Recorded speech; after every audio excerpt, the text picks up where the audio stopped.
So we all gathered here at the Copenhagen Business School, and we have 3 days ahead of us now with a very exciting program. And it's not just to lean back and listen. No, we want everybody to have a very intense dialogue with each other.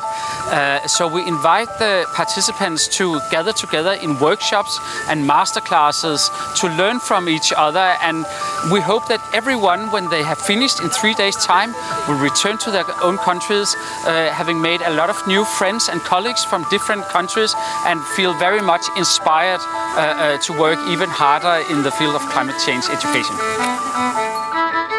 First of all, the climate summit is in Copenhagen, so we've found an obligation to see how can this event be used in education and why should it be used in education. It turned out, I think, to be stronger than most people. I think climate change is, teaching climate change has many very important issues. One is don't be afraid, don't be scared. We shouldn't panic about anything. We should just understand and then behave in a sensible way, as we have done in so many other issues through human history. If we now started right from the start again and we say, okay, we need energy for something, we can do one of two things. We can drill 3 kilometers deep holes out in the middle of the ocean. I think that the climate is an interesting issue because it's important to us all. It's a good way of illustrating that science does work, and it tells you that science can solve problems on a global scale for all of humanity if we just all understand how it works. Slowly coming, but it's a long process. I think this is one of the most stable. We are far away from quantum mechanical tunneling of your milk package.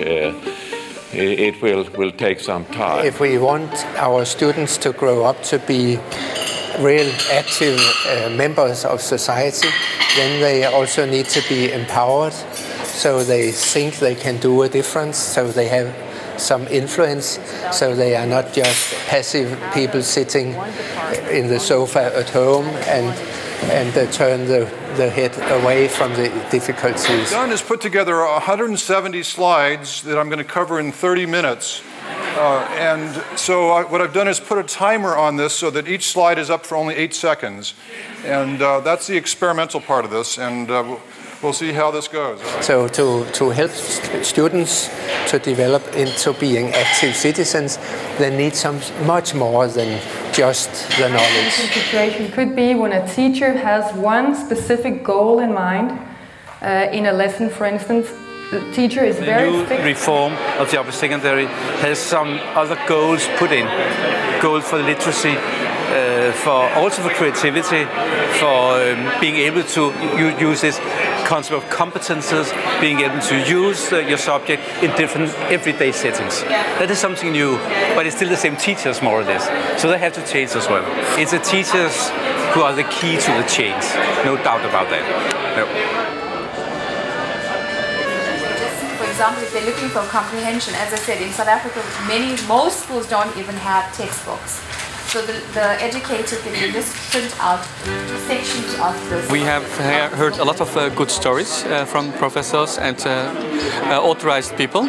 And later in the late afternoon, we have had 3 master classes, and which were quite interesting. It were all, of course, involved with environments, and they were giving us different kind of perspectives, how to watch to educational techniques or educational mechanics, and how can we switch things just slightly so we can have more efficient results about topics. You actually had the unfortunate, the scare of experiencing what the Arctic people were experiencing, which is they saw change.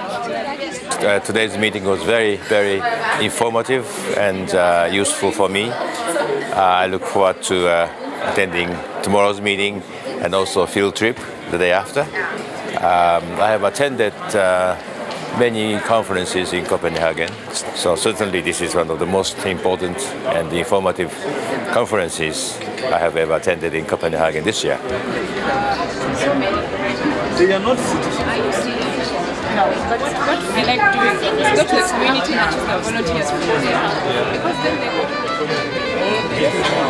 Our philosophy is that by combining good climate science, you don't have to be a climate expert, but knowing the basics of climate how our human activities relate to that will help us make better choices and take appropriate action.